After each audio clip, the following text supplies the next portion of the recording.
Good morning, Year Sevens. I hope you've all had a good half term and week off. We're going to be starting a new project this week. So well done for your 3D projects. Some of your work has been really, really impressive and to a really high standard as well. So well done for that and keep up the amazing work. So within this project, you're going to be working on a 1-point perspective task. So you're going to have 2 hours, so minimum, so that's over 2 weeks, to create a 1-point perspective drawing of either your name, shapes, or cityscape. So all of this will be on VLE as well as a PowerPoint if you want to have a look at it that way too. So I'm going to show a couple of examples of what others have done, and then I'll do a demonstration as well to get you started. So we've got some examples of names here. These ones work, I think, really effectively because of the patterns and the shapes and colours that are used. So you've got quite a range of different ideas as well on here. And then you've got shapes. I'd say this is probably the most, I guess, simplistic option of the three, but actually you can create some really nice and effective patterns and shapes with it. And you can even do some collage versions as well. And then you've got cityscapes. I'd say this is probably the most complex option of the three. So you've got, if you want a challenge, then this is the one to go for.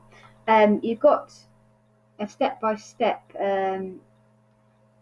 grid at the bottom here, just to help you get the basic shape of your cityscape if you want to use that as well. So I've had a go myself using my last name, and I've added lots of patterns and colour as well to mine. So I'll just go through how I got to that point. So I started by just drawing the letters of my last name, and I quite like the circle effect. I mean, if you want to do it in a straight line, then that's absolutely fine as well. There's no sort of right or wrong on this. So what you want to do is, once you've done all your letters, you want to find your vanishing point.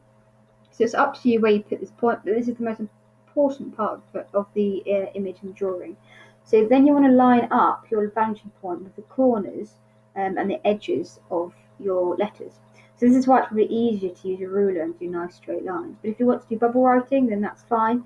It's just a bit more of a challenge. So make sure you use a ruler for this part. And then when you've got letters like this with a rounded edge, just take it from the edge here. And sometimes you might find that it doesn't look quite right, so just have a play around. So when you do your lines, do them really light first of all. So if you need to rub it out, then you can. So corners like this, that's going to be, that you're not going to see that, because that's going to go behind the P. Okay, so the same with these ones here. You'll see this small one here inside the P, but you won't see. But yeah, this is something that you probably become sort of more confident with while you do it. So again, we want to join these up, and this one here, so that will go behind, so you won't see that one. Okay, so we're on to the I.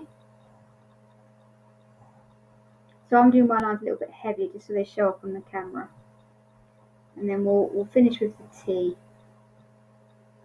So hopefully you're sort of seeing where I'm going with this.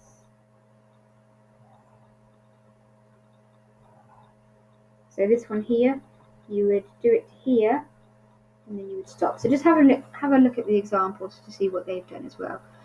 So yeah, you want your letters to stand out the most. They're going to be the closest thing to you. The vanishing point is the furthest thing away. Okay, so if you want to do the buildings version, then you want to start with some shapes, your basic shapes, and then you want to add the detail, like your swimming pools or your helicopter pad. So I want to start with shapes. So it's going to look a little bit like this. It's up to you what shapes, what size you use, but make sure you find that vanishing point.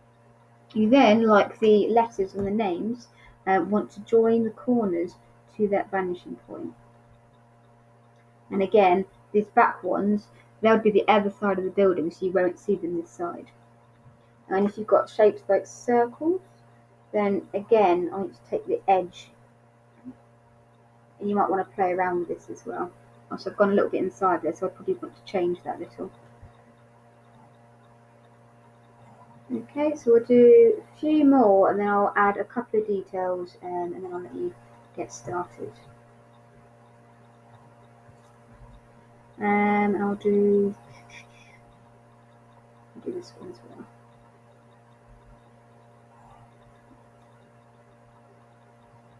Okay, so I went into that corner because it comes inside.